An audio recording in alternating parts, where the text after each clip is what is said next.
Três pequenas observações sobre a prisão do general Braga Neto. A primeira delas diz respeito ao convite que me fizeram para ser professor da Escola de Comando de Estado-Maior do Exército. Em 1953 eu queria fazer o CPOR. Preparei-me para o vestibular, mas fui barrado por inaptidão física, tendo pé chato. Diziam à época que eu não poderia participar do Exército. Sou reservista de terceira. Durante o período constituinte, eu, para comentar com o professor Celso Bastos, saudoso amigo, a Constituição que fizemos em 15 volumes e 10 mil páginas, participei constantemente da Constituinte, em audiências públicas, contato direto com o presidente, com o relator, apresentando sugestões, até alguns dispositivos, tendo sido de redação minha na Constituição, e fui surpreendido em 1990 por ser convidado pela Escola de Comando de Estado-Maior do Exército para lecionar. E perguntei, eu, um reservista de terceira, eles disseram, nós criamos um curso em 1989 para que todos os militares, coronéis que estão para ir para o generalato façam durante um ano na Praia Vermelha, a fim de conhecer os problemas nacionais, porque queremos, a partir da aprovação da Constituição de 88, expressão usada por quem falou comigo, somos escravos da Constituição. Essa foi a razão porque em 2022, quando houve uma declaração bombástica por parte da Universidade de São Paulo, que nós teríamos a possibilidade de um golpe, durante 4 meses, exaustivamente, em audiência no Congresso Nacional, em artigos, declarações pelo Conselho que eu presido, da Federação do Comércio, Conselho Superior de Direito, e ao mesmo tempo, em palestras, reiterei que o risco de um golpe de Estado era 0 multiplicado por 0, dividido por 0 somado a 0. Tanto é verdade que não aconteceu nunca nada. Não houve golpe de Estado, nem tentativa. Porque, como dizia o presidente Michel Temer recentemente, que é uns 10 dias atrás, sem Forças Armadas não há golpe de Estado. E as Forças Armadas, pelo alto comando do Exército, da Marinha e da Aeronáutica, tenentes brigadeiros, almirantes de escadas e general do Exército, jamais, pelo menos assim eu sentia em 33 anos de aula, todos os anos que dei, e percebia o contato com eles, falando sobre direito constitucional e, ao mesmo tempo, sobre a conjuntura e a mentalidade, foi o que aconteceu. Não houve golpe de Estado. O próprio presidente da República era presidente, se aquilo que os jornais dizem pretendia, é evidente que ele não deu, porque, primeiro, eu estou convencido que não pretendia, mas mesmo admitindo, há de argumento, há de absurdo, que ele pretendia, é evidente que os altos comandos não apoiariam, tanto que ele terminou deixando o governo. Então, a primeira observação é de que nunca houve risco de golpe de Estado, porque os altos comandos, pelo que eu conhecia, a não ser que não tenha sensibilidade nenhuma, das aulas que eu dei durante 33 anos na Escola de Comando de Estado-Maior do Exército, é que o curso foi criado para um respeito absoluto à Constituição, o que tem acontecido rigorosamente pelas Forças Armadas brasileiras. Primeira observação. Segunda observação, nós tivemos a prisão do general Braga Neto. Nesta prisão do general Braga Neto, ele foi preso, segundo os jornais, eu estou reproduzindo o que eu li ontem e hoje nos jornais, se deu porque o coronel Cid, numa delação premiada, teria dito que, enfim, haveria possibilidade, não tem as palavras, de que teria, enfim, havido alguns atos que poderiam justificar, como, por exemplo, um eventual financiamento que ele não sabia de quanto era, do agro, que também já desmentiu, e por essa razão, pela delação premiada e por ele ter conversado com o pai do coronel, ele foi preso sob obstrução. Há uma decisão do Supremo Tribunal de 2019, Supremo Tribunal Federal, e relatoria do Gilmar Mendes, do ministro Gilmar Mendes, que eu admiro como constitucionalista, temos muitos livros escritos juntos. Ele diz o seguinte: não pode haver prisão baseada em delação premiada. Por uma razão muito simples. Na delação premiada, para o cidadão obter aquilo que ele pretende, que é a liberdade, ele fala aquilo que aqueles que estão inquirindo querem que ele fale. Por essa razão, a decisão do Supremo é de que, em base da delação premiada, não pode haver prisão. E creio eu que a lei, não tenho certeza se é esse número, 3.964, do Congresso Nacional também, feita em função da Lava Jato, em que foram anuladas por pressão as delações premiadas, dizia que, por força de delação premiada, não pode haver prisão.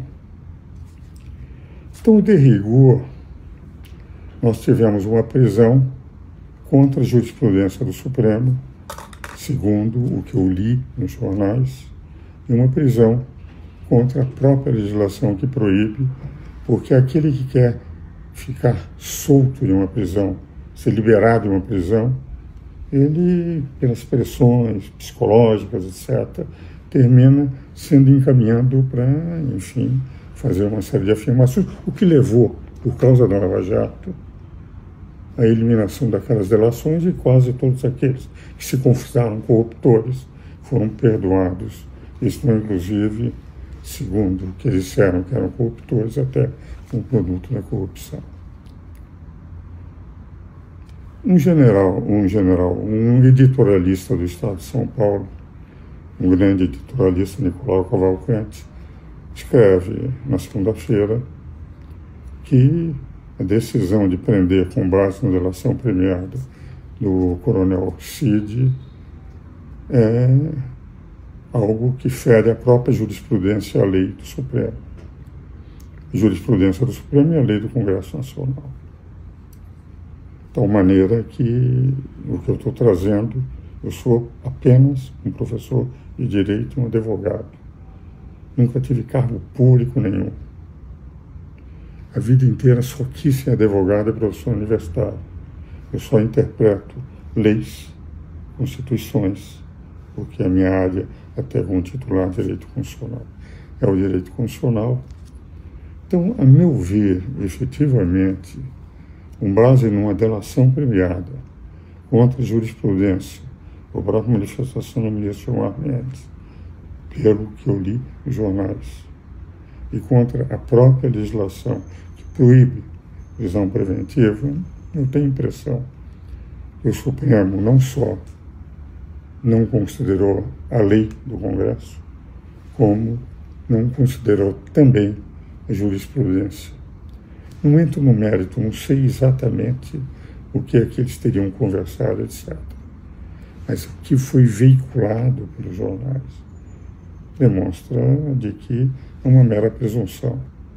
E aquele grande desembargador, também um grande jurista, Mairovitch, declarou que ele foi preso com base exclusivamente em presunções, sem provas cabais. O que eu tenho sentido, e agora a última parte que eu queria trazer aos senhores, é o seguinte: durante a Constituição, quando nós vimos um regime de exceção, estava se fazendo toda a produção. O artigo 5º, quase que metade do artigo 5º, é a garantia do cidadão perante o poder público, para não serem presos, para não serem, a fim de ter todos os tipos de garantia possível, para exercer a cidadania, uma democracia com liberdade. Tenho a impressão que ultimamente nós estamos tendo no Brasil uma fantástica banalização das prisões. Tudo leva à prisão provisória, tudo leva à prisão preventiva. E isso, tenho a impressão que tem diversos aspectos negativos. Primeiro, fragiliza a democracia. Segundo, fragiliza o espírito da Constituição, que foi garantir ao cidadão contra qualquer arbitrariedade do Estado. Terceiro, faz com que parte da população, como diz o Estado de São Paulo, de segunda-feira, vá ficando gradativamente contra o Supremo, que apesar de constituído de grandes juristas e pessoas que eu respeito, a maioria deles tendo eu livros escritos com ele, com essa admiração permanente, a população vai ficando com essa banalização de que qualquer suspeita leva à prisão, se leva a considerar que o cidadão tem que ser encarcerado. Lembrando que o atentado violento ao Estado de Direito e golpe de Estado pressupõe o início de um atentado. E sem Forças Armadas não poderia haver. De rigor, se houve este plano que se foi produzido na delação premiada, esse plano de 3, 4 ou 5 cidadãos, jamais as Forças Armadas entrariam, segundo a minha experiência de professor da escola. E mais do que isso, tanto é verdade que não houve uma tentativa, e só 2 anos depois se soube que eles tinham trocado telefonemas a respeito disso. Então me parece uma questão assim de extrema gravidade, porque é um general de exército que foi preso por presunções suspeitas baseadas numa delação premiada, e é um momento de refletirmos bem se é esse o país que nós queremos, se é essa democracia que nós queremos. O que eu posso dizer com toda tranquilidade, com 33 anos de lições sobre direito constitucional e conjuntura, Escola de Comando do Estado-Maior do Exército, aquilo que eu disse durante 4 meses, exaustivamente, que nunca houve risco de golpe de Estado no Brasil, eu continuo afirmando que tinha absoluta certeza que aqueles coronéis que ouviram as minhas modestas aulas de direito constitucional jamais entrariam. E não tenho certeza.